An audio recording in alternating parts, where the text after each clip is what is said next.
వాలంటీర్లు ఉంటే ఎలా ఉండేది మీకు? వాలంటీర్ ఉంటే చాలా బాగుందండి మాకు.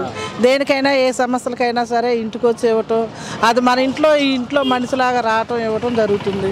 ఈరోజు అందరూ ఎదురు చూస్తున్నారు, చిన్నోళ్ళు పెద్దోళ్ళు ముసలోళ్ళు ముతుకులు అందరూ ఆ రూపాయి కోసం చాలా మంది ఎదురు చూస్తూ ఉంటారు.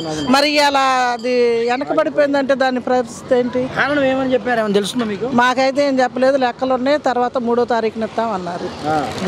చాలా మంది వాలంటీర్లు వద్దని పిటిషన్ వేయించారంట ఎన్నికల సంఘం, అందుకని ఆపింది వాళ్ళని తెలుసా? వాళ్ళు కావాలని చేశారు, ఇదంతా కావాలని చేస్తున్నారు. ఇందులో ఈ ప్రభుత్వంలో మాకు కొదవ అనేది ఏదీ లేదు. 18,000 కానీ, అమ్మఒడి డబ్బులు కానీ, ఏదైనా కానీ, పెన్షన్ కానీ, ఏదైనా కానీ, రేషన్ ఇంటికి రావటం కానీ మాకు అన్నీ సమకూరుగానే ఉన్నాయి.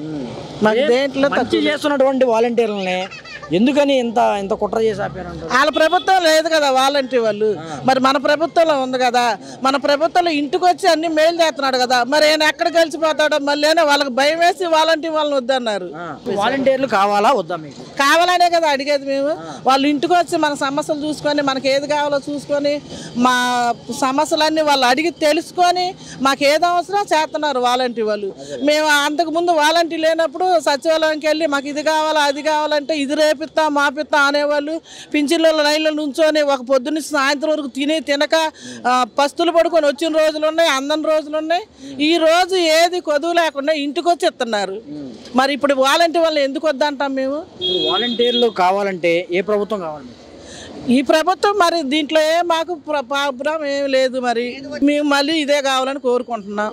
వాలంటీర్లు మంచి చేస్తున్నారా లేదా? మాకు వారంటీ ఇస్తూనే ఉండు, అబద్ధం అయితే ఆడద్దు, ఇస్తుండు.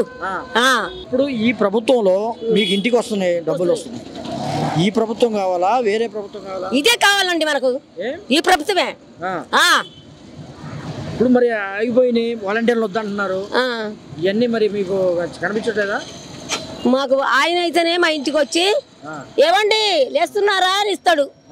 మేము పోవాలంటే అక్కడికి పోవాలంటే మా వల్ల కాదు, జనం అంతా అక్కడ కూర్చుంటారు, గాలి గందర అయింది. ఎక్కడండి ఫస్ట్ నాకు గొల్లపూడి వేసిండ్రు, గొల్లపూడి కాంచి మళ్ళీ ఇక్కడ అక్కడ గొల్లపూడి పోయి తెచ్చుకున్నాం. ఇప్పుడు ఎలా వస్తున్నాయి? ఇలా ఇప్పుడు 3,000 వస్తున్నాయి. ఇప్పుడు ఎవరు అవునారే ఇంటికి తెచ్చి ఏమండి గొప్పమ్మ గారు లేకండి అని వస్తున్నా సార్ అని ఇస్తాడు. ఇది బాగుందా తెచ్చుకోవడం? ఇదే బాగుందండి, ఇదే బాగుంది.